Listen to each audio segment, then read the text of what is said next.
Welcome to Animind, an anime podcast where we nerd out about all things anime and dive deeply into the storytelling art form while dissecting the psychological aspects that it speaks to. I'm your co-host, Matthew Basil. I'm your co-host, Danny Ari. And I'm your co-host, Graham Pugh. On this episode 11 of Animind, Season 1 here, we're going to be talking about My Neighbor Totoro, the movie we covered in the last episode, which was Grave of the Fireflies. If you listen to episode 10, Grave of the Fireflies.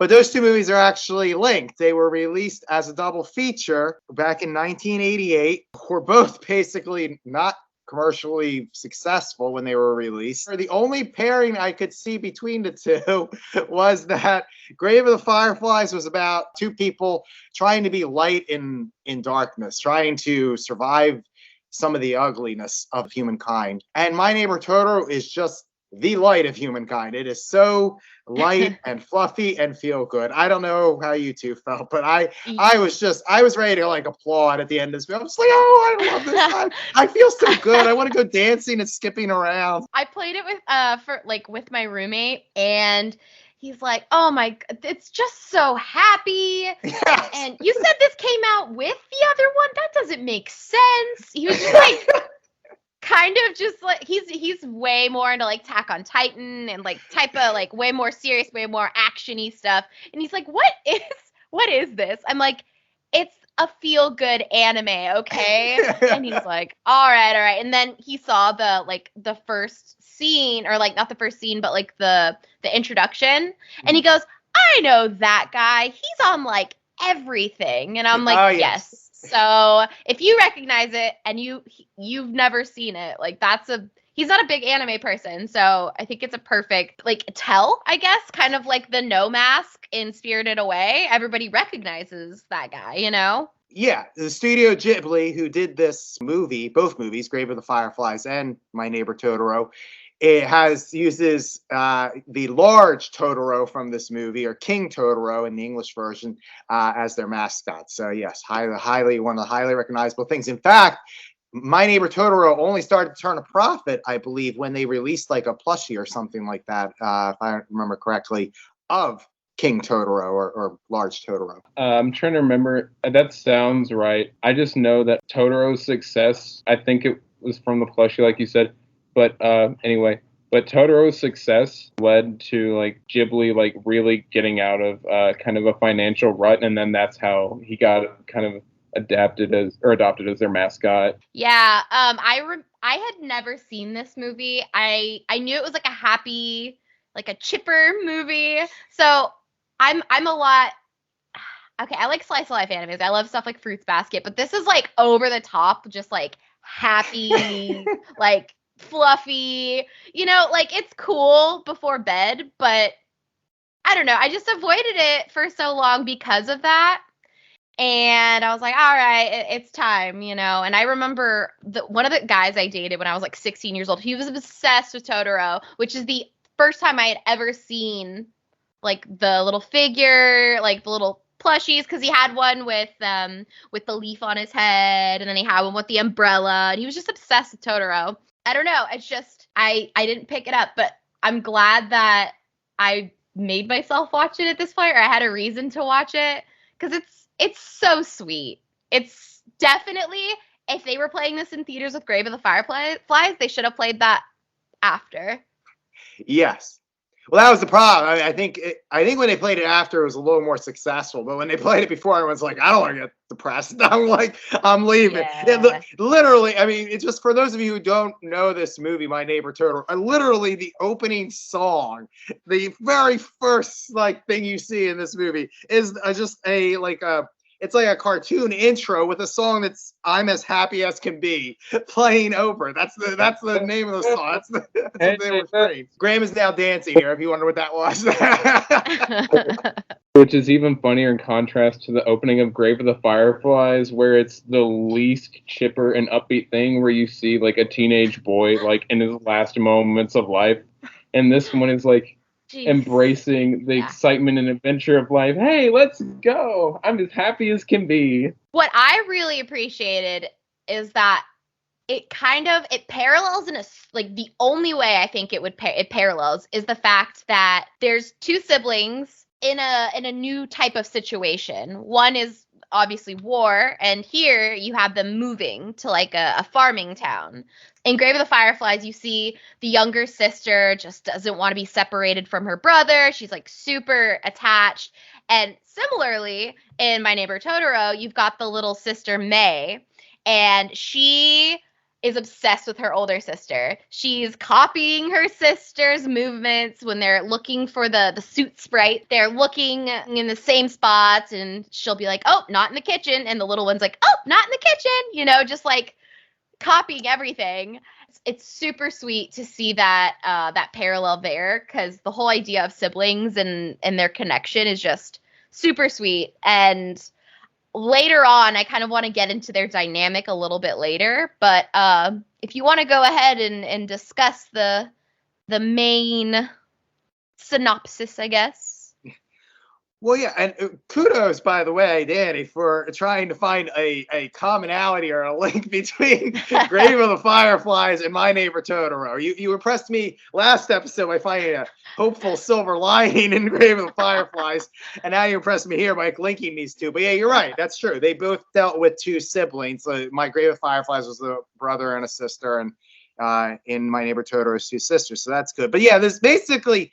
The synopsis is, and this is pretty much going to be spoiler free, because I don't know if there's really a way you can spoil My Neighbor Totoro. Yeah, not really. The synopsis is that these two sisters move with their dad to a new home, basically out in the country, in the farms. And their mother's going to come with them, but their mother is in the hospital with an unnamed disease. It's believed it's tuberculosis, because this is another high. I'm going to try to pronounce his name. Hayao Miyazaki. Did I get that close? Hayao Miyazaki. Hayao Miyazaki. Hayao Miyazaki. It's another Hayao Miyazaki film, which if you listen to our episode, forget when, I think episode 6 was Spirited Away, which was another Hayao Miyazaki film. Say that 10 times fast. So, yeah, I'm getting better. I'm already better than when we were on episode 6. So anyway, so it's another one of his films. Anyway, you could once again see the brilliance of this man as an artist. But his mother suffered from tuberculosis and was hospitalized for much of his childhood, and he's made remarks that this was semi based on that. I don't think I realized that. I didn't know that either. Oh yeah. He's apparently said in interviews that he like purposely made, because he grew up with a bunch of brothers, and so he purposely made it two sisters for this movie just to try to distance it a little bit from his real childhood, so it wouldn't be as upsetting for him to do. But that's basically it. They moved to this country house, and basically there's Totoros that live that they're they discover. Forest spirits. Which Totoro is actually a mispronunciation of Totoro, which is the how you say troll in the Japanese language. But they're way cuter than trolls. They're big, fluffy, cat bunnies. I love them. Yes, apparently in this movie, trolls are envisioned as like little. They almost look like the Gremlin Gizmo a little bit, but like larger. Way cuter. And they have like little fluffy zigzaggy ears instead of the little bat ears. But I think Gizmo's cute as anything, but I grew up, in the 80s, so I had a little plush. I didn't see plush Totoros when I was a kid. I saw little plush Gizmos when I was a kid. So and the evil soulless Furby. Yeah, I was a little older by the time Furby hit, but yes, it was a soulless imitation of Gizmo, in my opinion. Yep. I couldn't deal with it. But anyway, so that's basically the synopsis of the movie for those of you unfamiliar with it. One thing that I haven't really watched the movie with this theory in mind, but I think one theory that I saw was none of the creatures, like Totoro doesn't exist, the soot sprites don't exist. It's just the girls' like imaginations and them trying to like use their imagination to cope with or distance themselves from the fact that their mom's been in the hospital. And I'm like, don't do this to me. Don't do this to me. I mean, you could say that, but then there's like a specific scene where they literally travel miles and miles to get to their mom, and the only way they were able to do that is because of a magic fluffy cat bus, which is my favorite character in the entire movie. Obviously. You know, Danny, anytime that cat bus was on the scene, screen, I was thinking of Danny. I was like, she'll love this. Like, I like how he's just got like 8 legs and he's constantly smiling, and then just the door to get in the bus, like his skin just like stretches and opens. Like, it's so. You make it sound like a horror film. You're like describing it. A little bit. But, well, it would be if it was live action. Into my that would fleshy, be fuzzy body. Like, if it was live action, it would be a little horrific. I would say true. if I saw as a kid in live action form, I would be a little bit disturbed. But it's just so cute in animated form. It's once again an example, like in Spirited Away, of just this man's imagination that he has, you know, to come up with this stuff. Just pure creativity. Yes. So going kind of off of that, I love the cat bus, but I know Of course. I noticed it from the beginning, and my roommate actually said it out loud because it was such a prevalent connection that he said it. He goes, "Are you getting Alice in Wonderland vibes?" And I said, "Absolutely." And he said that just as May is falling down this rabbit hole. And she didn't even fall down the rabbit hole yet. She was just walking through this like tunnel. And he goes, "I'm definitely getting Alice in Wonderland vibes." And as the movie was continuing, that's all I could see. Yeah. And I'm like, oh my gosh. And then, of course, the cat bus comes in with this big smile and big eyes, big glowing eyes. And he disappears. And I'm like, oh my God, Cheshire Cat. Like, I was just so excited. And I love all of it so much. It was just so whimsical. And I think the cat bus was also a good example of the artistic quality of the film, because the way that they use like illumination throughout the film, of lights, of the moon, of the, like, you see there's a scene where you're looking at the house at night, and just the dad's room is like lit up and glowing, and you see him like sitting at his desk, and it's just, you can tell that it was Miyazaki, because he's just so, all of this is so whimsical and I want to say like mysterious kind of. It's got that air of like the glowing eyes and these mysterious creatures that don't speak, and there's just, and also like the suit sprites, like they're incredible. And I was so excited because I saw Spirited Away first. Yeah, they make a guest appearance in Spirited Away.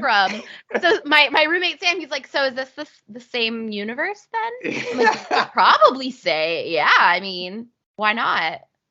Yeah, why not? And yeah, I mean, that's why I saw so many similarities between it. Although they're definitely different movies. It's not like, I mean, sometimes you watch some of these auteurs and you're like, all right, well, I'm just really watching the same movie. Just now we're set in Nazi Germany, or now we're set under the ocean, but I'm still watching the same movie again. But it's not the case here, at least between Spirited Away and My Neighbor Totoro. There are different movies, but there is links, like the Soot Demons, and just the creative energy that he had, and the use of quiet time as well, because again, it's such a slice of life kind of movie that there's just so much kind of just quiet time out in the country, or just, hey, we're just gonna look at frogs and tadpoles and trees, and we're just gonna take in that beauty. Honestly, that was one of my favorite parts of like the artistic charm of this film, was like the rainfall and the steps in the puddles, and just the parts of the film where there was no speaking, there was nothing over the top exciting happening. It was just the lull between scenes, the transition of just nature, and just, it was just really beautiful. It was really pretty. I know Miyazaki tries doing that with his other movies, like Kiki's Delivery Service and Spirited Away. Yeah. It was more pronounced in Kiki's Delivery Service when they did the English dub where there wasn't a scene directly showing a character's mouth, and it was supposed to be one of those scenes of silence. Like, it was usually Phil Hartman who voiced the cat.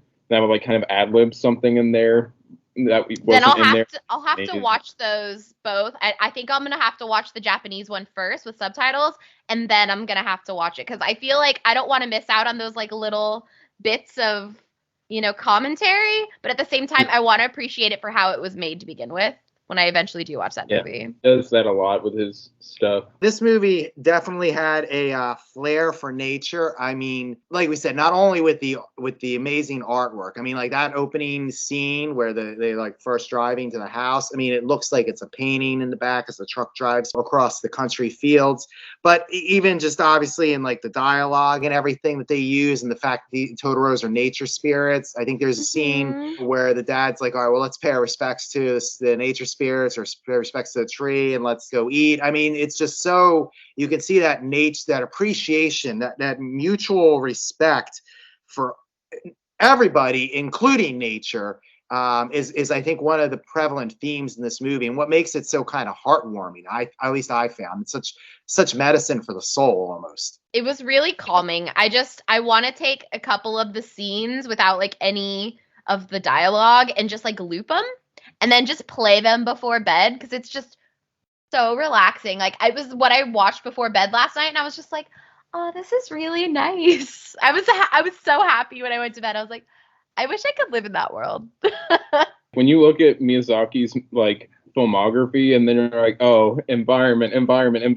Even if it wasn't the driving force of the story, there were like little nods to it or references to it, like in Spirited Away when the river god spirit comes in and then he's so nasty because the pollution, and then they're like, oh, someone polluted his river.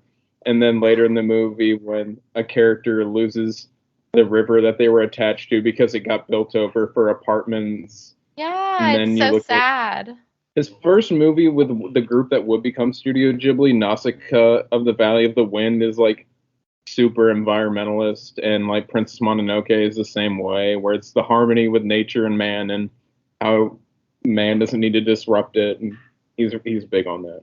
Oh my gosh. So one of my favorite lines in the whole film is when they were talking about the giant camphor tree. And it's one of those lines that you hear and you're never going to forget it because it like kind of breaks your heart. And they're like, wow, it's such a big tree. And the dad goes, it's been around since long ago, back when the trees and people used to be friends. And that like broke me. I actually had to pause the film and I took like a good 5 minutes because I was like, oh my God. Oh, so many feels, because it's so sad and it's so true because you see what people have done to forests and just nature in general. And when I paused it and I was kind of like just sitting there spacing out for a minute, my roommate goes, yep, but people like paper. And I was just like, oh my God. Like, it was that seriously, like I don't think I'll ever forget that line because it like hits so close. With that line in mind, I think it kind of makes it more positive again when you think about the girl's relationship with the forest, because it's not like a completely lost cause, or there are people who still have that kind of relationship because they're just playing with the forest spirits all day. Like, yeah, of course we would. Like, we're friends. Like, people used to be with the forest forever ago. It makes you respect and appreciate nature without kind of a guilt trip or, victimizing or villainizing, since this is a victims villains podcast, right? Anybody. Yeah, see what I did there? Without victimizing or villainizing anybody. It shows just a pure heart, like Graham said, a connection between these girls and the nature spirits and the kind of the respect that both of them do. I don't want to, like I said, spoil it for listeners who haven't seen this movie because it's so beautifully done. But like the way that the nature spirits and the girls, the human girls, interact and kind of form a give and take relationship is just, I think, so beautiful. And really, we're going back to Spirited Away, when I know Danny and I discussed this, you can prove me wrong here if I'm missing something, but there is absolutely no villain in this one, and I don't think there's a hero or a victim either. I think this is purely life. I mean, there's stuff that happens. Well, but it's a slice of life. Yeah, it's a slice of life. Exactly. And that's what is so great about slice of life animes, is that they're not really demonizing any particular person or making anyone the bad guy. They're taking a piece of like everyday life, whether or not it's got a little bit of mysterious qualities or supernatural type of qualities. It's just something that's relatable and something that a little kid could watch this and be like, oh man, I want to meet the forest spirit. So just like with the way that it is, it's not super clear if it's, oh, these are just really imaginative little girls, or like maybe this is a possibility. Like even the dad, he's like super into all those things. He's like, oh yeah, I've always wanted to live in a haunted house, and oh yeah, suit sprites, that's a thing. Everything's fine. And the little girls are explaining like, Dad, there's these or these Totoros. And he goes, oh yeah, those are forest spirits. Let's go pay our respects. Like, he's just so on like par with everything they're saying. He's like, yeah, he's the most like accepting person. Why wouldn't there be forest spirits? Yeah. Okay, right? Cool, let's go. But like, that being said, can we just like for 1 second, like, he's a great dad, don't get me wrong, but the fact that this little girl does whatever she wants, she's like, I'm gonna go play. And he's like, all right, it's been hours, it's like nighttime, and the sister's like, hey, where's May? And he's like, I don't know. Like, she's 4. I mean, I don't know when the movie was supposed to take place. Maybe it was a more innocent time. I personally was like watching this. I was like, wow, like this is a family I want to be a part of. Like the dad is just so into things, and the family is so close.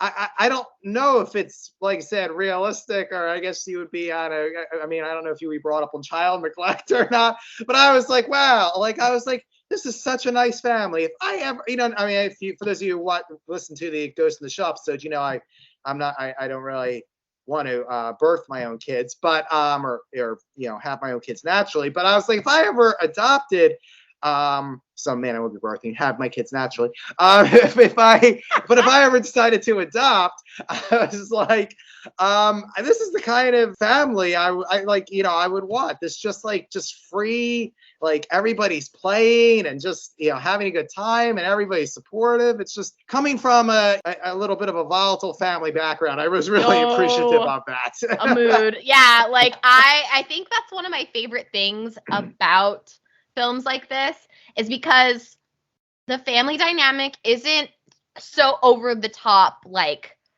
fake fluffy, it's nice, it's like nice and pleasant. Yeah, like, it's pleasant. They still have their issues, they're like later on, mom's stuck in the hospital and the little girl kind of loses her crap and she's like, that's not fair. It's like realistic. Mm-hmm. And the older sister is like trying to be strong for her and stuff, but like, of course, she's the older sister and she breaks down when she's not trying to protect the little sister. So when she's not with the little sister, you see her breaking down because she's stressed out, she's scared, and it's realistic. So it's not all puppy dogs and sunshine and rainbows. It's just realistic and pleasant. With slice of life, like we were saying earlier, there's not really a villain to this movie, and slice of life is just kind of like it says, slice of life, like kind of realistic stuff that would happen. And what that genre doesn't really have are its antagonists, but they have like situations that kind of suck instead. Mm-hmm. Instead of like having like a villain who's twirling his mustache and tying like schoolgirls to the railroad tracks or whatever. Right. Oh no. Kimiko and I had a fight because she's the new class president and stuff like that. Yes. It was so great to see such an entertaining film, because I'm going to be honest. Fruits Basket, I guess, was kind of a little bit also a slice of life too, and I did enjoy that as well. Absolutely. But that was a TV series, or not TV series, I guess it's probably a defunct term these days, but an anime series. So, but this was like, an hour and a half movie, and I gotta say, you never felt like as I have a lot, especially in Western stuff, when I've seen slice of life movies, where you're kind of like, all right, it's dragging a little bit in the middle here. We can maybe cinch this up a little bit. I did not feel this way. I was like, I'll hang out on this farm with these nature spirits and this family, for the next couple hours. I'll hang out all morning. Yes, definitely. If you or someone you know is listening to this podcast right now and you're struggling with suicide, addiction, self-harm, or depression, we encourage you guys to please reach out. This is the heartbeat of why we do what we do. Suicide is currently the 10th leading cause of death in the United States, and as of this recording, there are 132 suicides that take place each and every day on American soil. And when you scale back internationally, there are 800,000 successful suicides. That is one death roughly every 40 seconds. So if you or someone you know is struggling, you guys can go to victimsandvillains.net/hope. That resource is going to be right in the description wherever you guys are currently listening or streaming this. There you'll find resources that include the National Suicide Lifeline, which is 1-800-273-8255. You can also text HELP to 741-741. We also have a plethora of other resources, including churches, getting connected with counselors, LGBT resources like the Trevor Project, and also veteran hotline as well. Please, if you hear nothing else in the show, understand that you listening to this right now, have value and worth. We get it. Suicide, depression, mental health, these are hard topics, and the stigma around them doesn't make it any easier. But please consider the resources right in the descriptions below wherever you guys are listening, because once again, you have value and you have worth. So please stay with us. One of the things I did want to talk about, I kind of started talking about it, was the dynamic between the older sister and younger sister, because dad's busy and he works and he's trying to provide, mom's in the hospital. So it's essentially these two girls, and I'm not saying they're on their own, but they're keeping each other company and they are looking out for each other and basically just experiencing this whole situation essentially without parental figures. And just that situation of the whole Totoros and all of that, as well as the issue with the mom being in the hospital, there are certain things that get addressed that I didn't really expect, I guess, for such like a happy-go-lucky film. I didn't expect them to talk about death, for example. It's very short, but the little girl, May, she's scared for her mom because she's got like a cold or something and she's already sick. It's gonna, it's not fair. She said she was gonna come home, and the older sister's like, it's better this way. This way she can get better faster. And the little girl just doesn't want to hear it. So she's like, that's not fair. It's not fair. And then Satsuki, the older sister, she kind of snaps a little bit because she's trying to be strong and she's trying to look at the bright side, and this little girl's not getting it. So she just kind of wheels around and she's like, do you want her to die? And I was like, oh, she's a 4-year-old. But at the same time, this is a young girl too. So, but just seeing that realism of that stress break right there was, because you see her strong throughout the whole film. She's the strong, positive character, kind of, oh, she'll be home soon. We're going to get these vegetables for her. She's going to be home and it's going to be a great time. We're going to play games and blah, blah, blah, blah, blah. And just to see that very realistic break of character under stress was just, it was great. I loved that scene because it was so real. It is a very realistic scene. It's probably the most intense scene in the movie, and if you continue that scene, what happens after, yeah. I mean, that whole kind of sequence of that, event, because it has some repercussions. But again, it was done in such a way that I think it kept to the whimsical feel of the movie. It addressed the real life situation that they're going through, and it showed, because the whole I think, I don't know if the nature spirits of Totoro's are the girl's imagination or not. I guess that depends on your interpretation. No, I personally believe in nature spirits, so I'm going to believe that it's not imagination and it's real.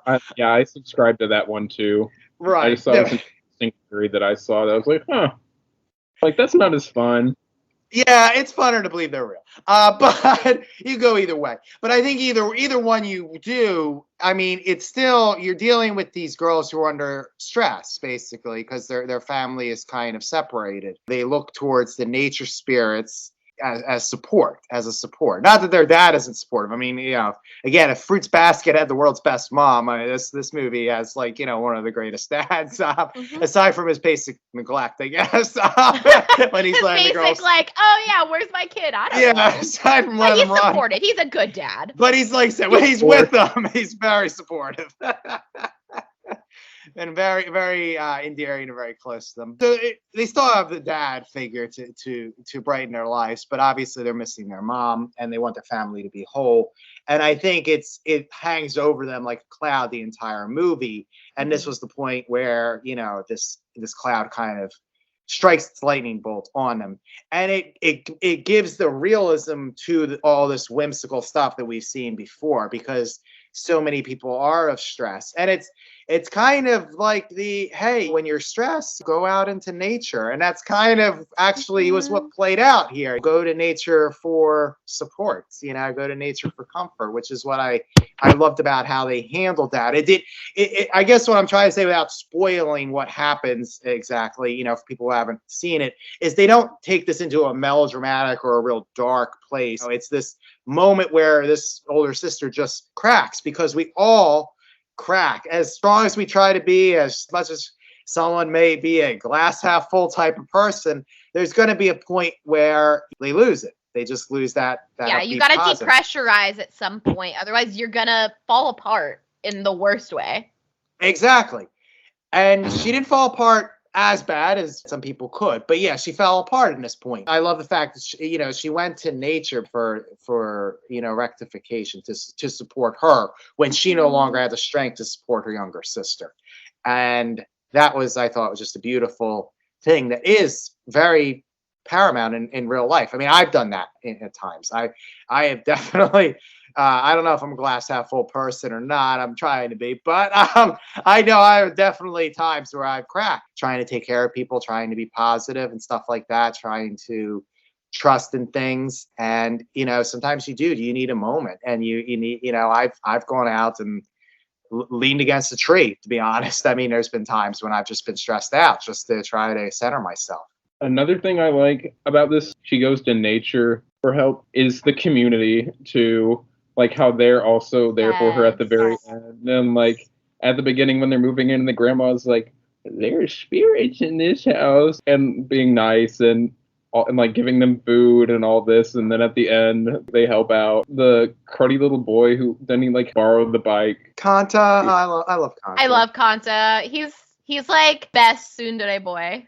Yes, the sense of community was another part that like contributed to the whole feel good, because they have this support. They might not have their dad because he's working all the time and mom's in the hospital, but they have these people looking out for them, and they are willing to help when things get tough and when they need something. But like, as much help as they receive, there's a point where they're like, well, we still want to go to nature because they can only do so much. This is something I feel like that will help me more. I will help us more, like her and the sister.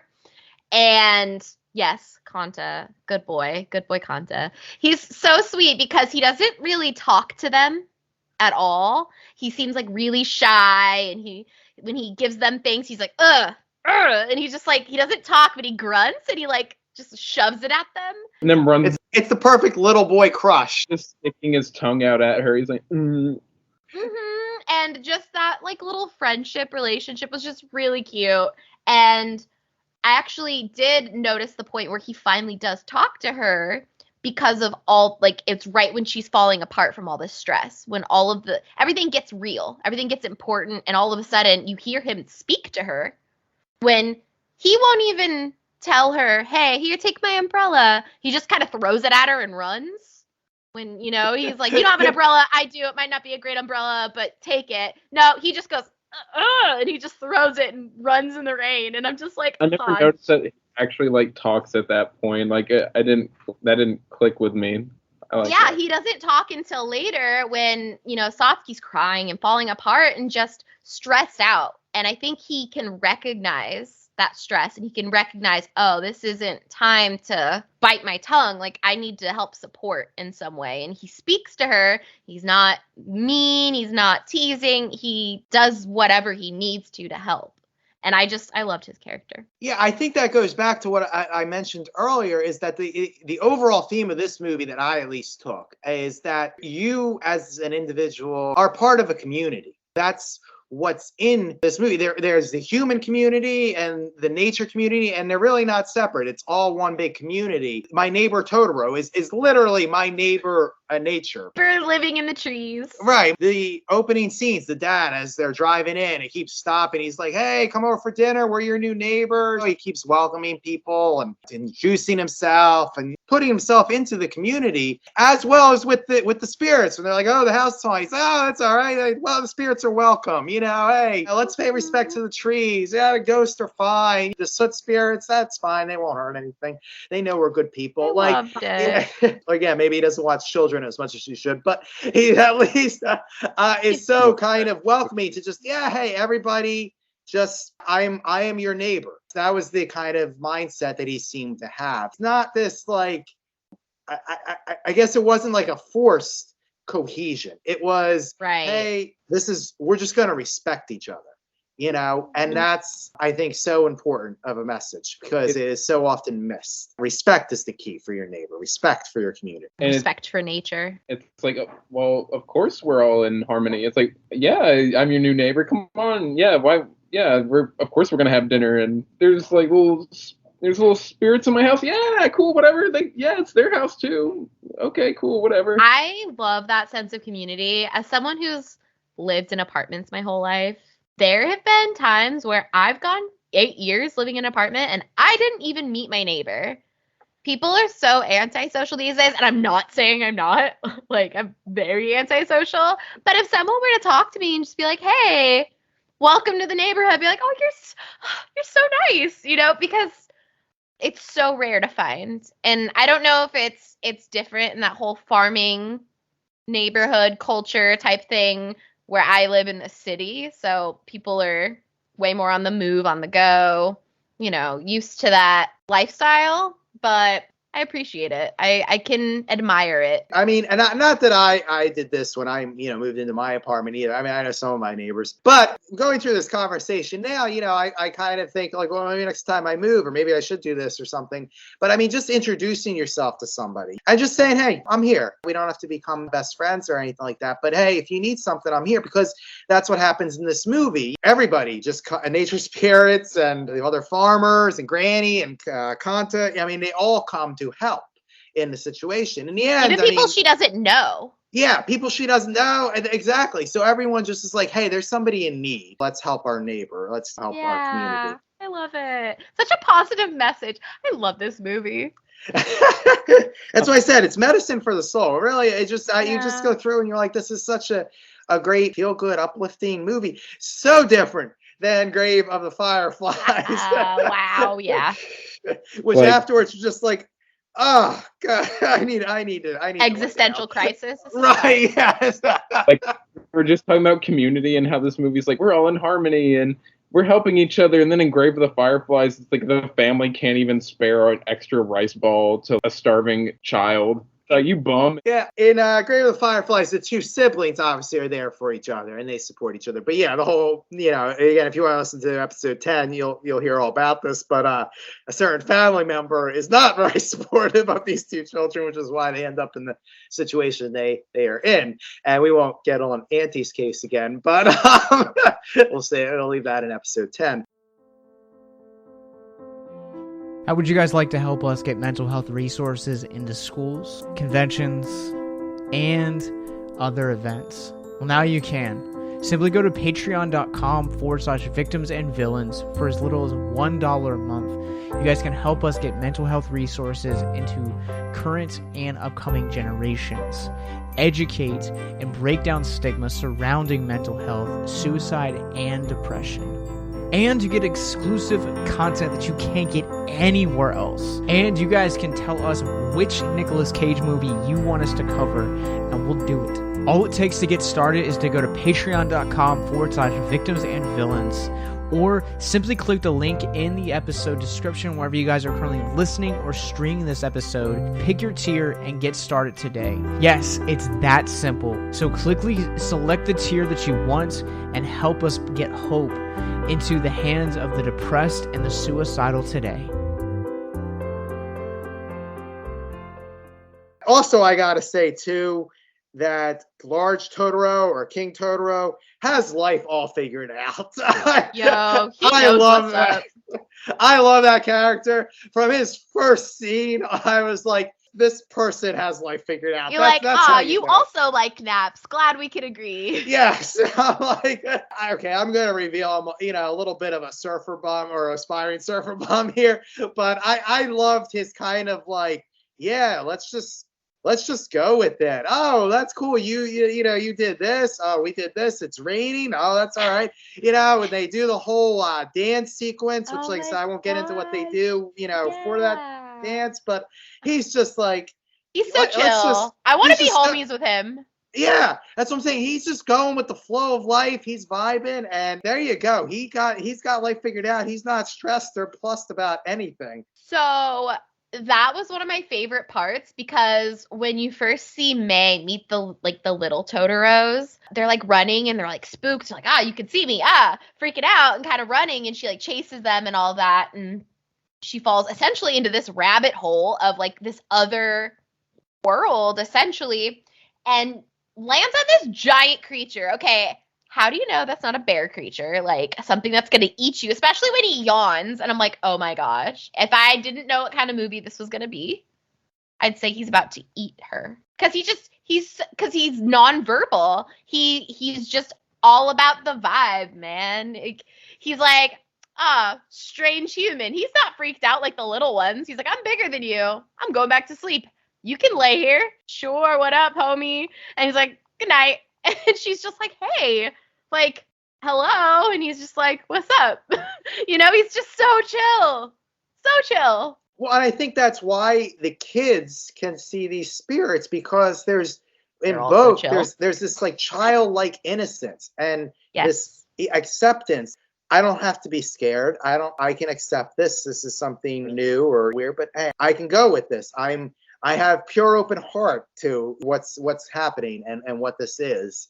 Yeah, like you just said, like they're not scared. And that's like kind of one of the themes throughout the film is they're trying to be strong. Even when they think, oh, it's a haunted house, they're like, I'm not scared. This is fine.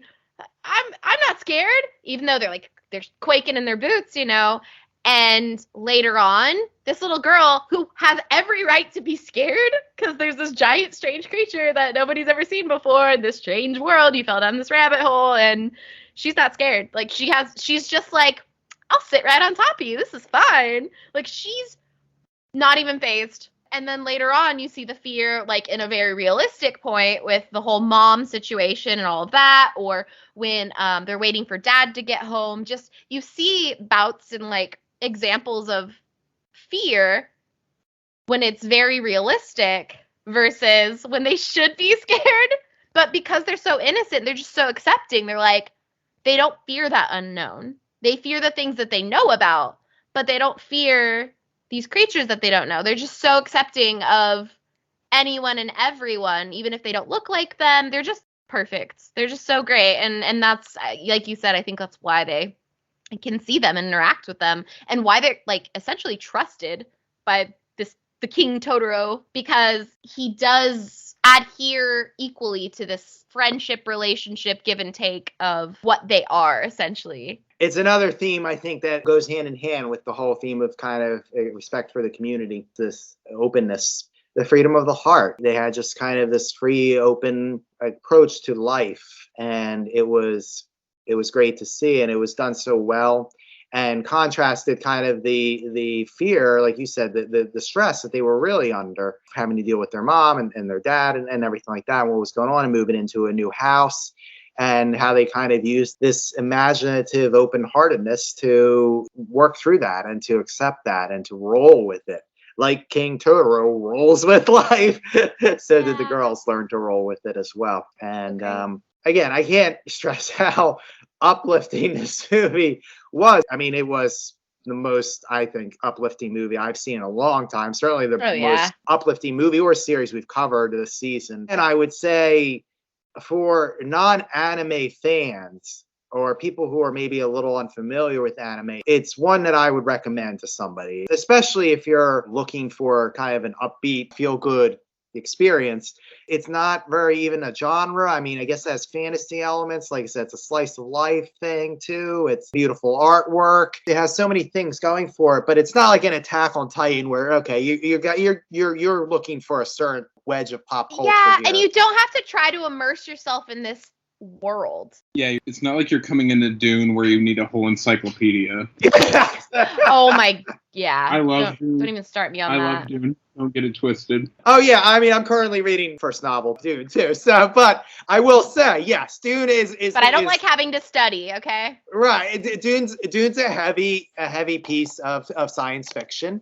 Attack on Titan, if we're talking anime, I think is a heavy anime. Even My Hero Academia, as uplifting as it is, it's a lot of world building. I mean, there's a lot of characters being thrown at you. You definitely have to invest. With this one, I know it's a movie, but if you need a pick me up, this is a movie for you, whether you like anime or not. Another thing, it is one of the most uplifting, but also I really love Fruits Basket. Now that I've finished it, oh my God, y'all need to go watch it, boys, girls, everybody. I think we referenced like our entire season in this episode. But for real. But like, if you're looking for something happy that isn't a series, yes, this is definitely feel good. And I would say they're linked. I mean, you've obviously watched the entire series, Fruit Basket. I only watched half the first season, I think, in all honesty, so far. But I mean, they're very much linked. If you like My Neighbor Totoro, you'll probably like Fruits Basket. And if you like Fruits Basket, you'll probably like My Neighbor Totoro. Kind of hammered in how sweet and uplifting and beautiful and warm-hearted this movie is, probably to death. So apology to you listeners. But if you haven't seen it, it really is. And if you have seen it, you know why we're saying this. So I think that does it for My Neighbor Totoro. We can't really do much more, I think, without just going through each scene by scene, so you would watch the movie, by listening to us. and we don't want to spoil it because it is such a beautiful work of art, again, by the beautiful artist Hayao Miyazaki. There you go. And you can find it on HBO Max right now. I think the only Ghibli film that isn't on HBO Max is Grave of the Fireflies, for understandable reasons. But yeah, and it's also on YouTube as well. If you don't have HBO, I think it's YouTube allows you to rent for like $1.50 or $2, something like that. So it's definitely worth it to at least rent it if you haven't seen this movie. Can I just say, this is on a side note right before we end, how weirdly detailed Studio Ghibli characters' teeth are, like the non-humans, like Totoro's and No Face when he has the weird mouth and Spirited Away, and the pigs in that movie. I don't like it's teeth. I don't want to think about this too much. Yeah. He's like, I don't want to talk about this. But no, Graham, you're right. You're absolutely right. And Pokemon, where they don't have teeth, they just have little mouths. I'm here for it. But no, Graham, good point. Yes, if you're into teeth. And I did know someone who was into teeth once. Why you gotta make it sound weird? You're into teeth, Ah, jeez. I think I was thinking about the goat in the end, or later in the movie, and I'm like, oh, it's weird teeth. Oh yeah. Well, there you go. So there you go. Interesting note down. I can't keep a straight face now. That's all I can think about. Thanks. Okay. Anyway, let's get this done. All right. So anyway, that's it for My Neighbor Totoro. We're moving on to Cowboy Bebop, which is a little bit more of sci-fi, fantasy. Well, sci-fi. It's more sci-fi, I guess, and a little bit more gritty. So not as Gritty, downer more as adult. Gritty, more adult, not as downer as Grave of the Fireflies or Perfect I Blue. don't think but anything's gonna be as like downer as that. At Grave of least the Fireflies that we're did set the bar covering pretty high. so Yeah, far. it's we did set the bar high this first season. But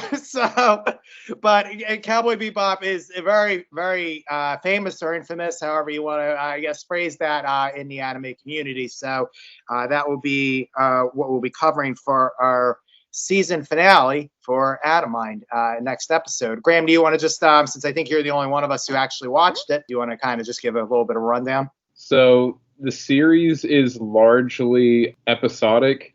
There's an overarching story, but it only covers like maybe 4 or 5 episodes. But it follows the adventures of this crew of bounty hunters in space that are these kind of misfits and weirdos, and just the hijinks that they get into. And there's weirder stories, and there's like funny stories, and then there's like more serious stories. So it throws a lot at you. So there's something for everyone. It was one of the biggest and earliest anime series or movies to like kind of explode in the West, because it came out like when Toonami started airing on Cartoon Network, and it was one of the big series on there. So it's got a important place in the history of anime, since it has such a big influence on the West in anime, and a lot of its inspiration is based on Western tropes and media. I remember the commercials when I was watching Inuyasha when I was in college, and that was one of the ones, like I saw that commercial on Full Metal Alchemist, and I was like, Full Metal Alchemist looks so good, and it was so good. We covered it a few episodes ago. We're just like we're mentioning like, oh, this is like the grand finale. We're mentioning everything we've ever covered this season in this episode. Let's just mention Astro Boy just to stick that in there. Just so we can say we did. Shout out to Astro Boy. Yeah, I watched that, like saw the commercials for Cowboy Bebop, but it was always a little bit like there. And then I remember watching a YouTube video basically where they're dissecting how Netflix, the live action Netflix series, screwed it up. Adaption. And I was like, wow, this sounds awesome. I'm going to love this series. So I'm excited. The guy who voices the main character, Spike, is the same dude who voices the robot announcer character for Toonami. Like, coming up next on Toonami. Yeah, I'm blanking on his name, but yeah, Spike and Tom have the same voice actor. Nice. Steve Bloom. Yeah. I mean, we could talk about that next week. I'm gonna be talking all about. Oh my god, I'm so excited. I've wanted to watch this series for years, and I just haven't done it. I know. Like I said, Graham has watched it, and Danny and I haven't, but we've always like wanted to, and now we're so excited for it. So yeah, it should be an interesting conversation. So tune in for that one. But in the meantime, where can our listeners find you? You can find me on Twitch and Instagram at Kittens and Caffeine.